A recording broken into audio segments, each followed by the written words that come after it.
this was the end of a process, but in fact only the beginning of a journey that will mean, on one hand, for the European Union, the preparation for the implementation phase, which will require quite a considerable effort at European Union level, which will have to set up an EU office that will be handling the most powerful models of artificial intelligence, and then also a challenge for the national governments, which will have to set up their own national authority that will deal with the, let's call, day-to-day mundane implementation applications of artificial intelligence. It is also a challenge because you mentioned the global effect, or how it will impact the interaction at the global level. It is also a continuation, in fact, of a journey of a strive for interoperability or convergence on the global stage. There are right now various forms of governance emerging. There is one emerging in the US following the adoption of the executive order. There is one emerging in the United Kingdom with the AI Safety Institute, a similar structure being created in Japan.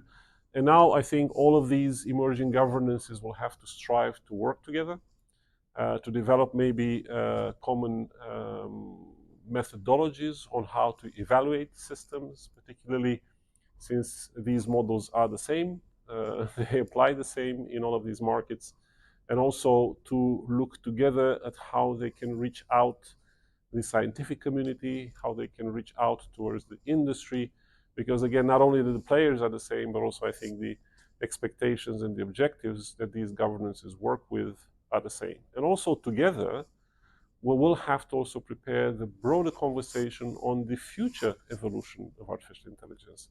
Because what, again, the AI Act has done is to capture the current state of the technology, but this technology will continue to emerge.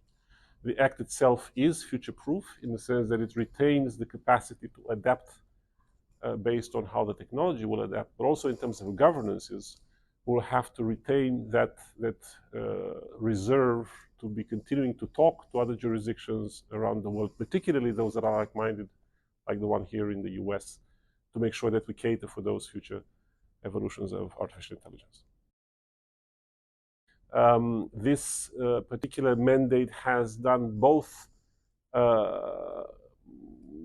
bringing back or recovering some of the lost ground in terms of how the digital markets had evolved over the last 2 decades.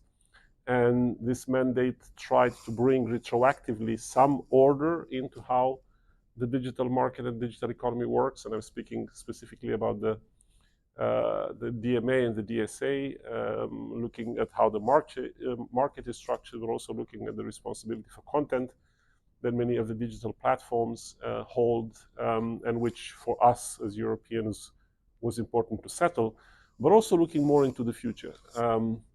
And I think with the Data Governance Act and the Data Act, recognizing the important role of data in the new economies, particularly an AI-driven economy, and also AI itself, where as European Union, we looked into the future, we understood or tried to understand the impact of this technology and try to put some guardrails in place in order to guide this evolution of AI. So it's been an important mandate.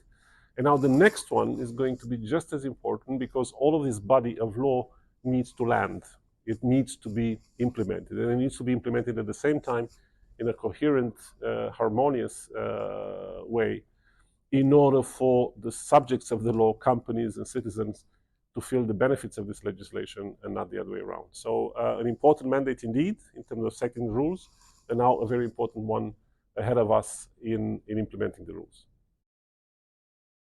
Well, I think technology is going to continue to grow as a relevant factor, not only in economic terms, but also in geopolitical terms.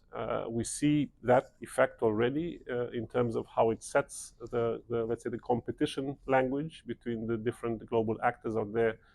But it's going to also start having a growing effect on defense and our defense postures, both in the European Union, but also here in the US, and again, in many other corners of the world. And therefore, I think we have a duty to act together.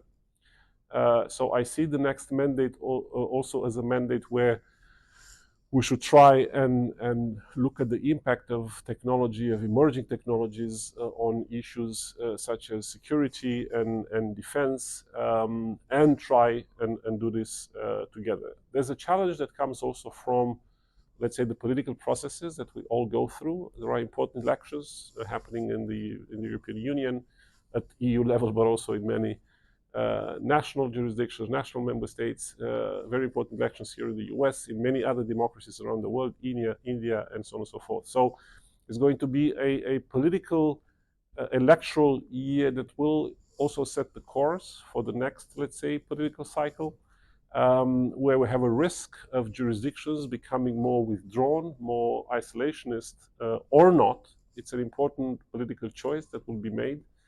And we will have to also find the ways to navigate in this new world where, again, some of us might choose to look inward rather than outward. I think as a union, we have to continue to look outward. We have to be prepared to assume maybe a different, more prominent role on the world scene, both in geopolitical terms, but also in leading leading by examples on not only how we regulate technology and how we find its place in society, but also how we develop it, how we grow it, how we encourage and we develop ecosystems where technology drives growth and the evolution of society into the future. So a very, very important mandate ahead of us.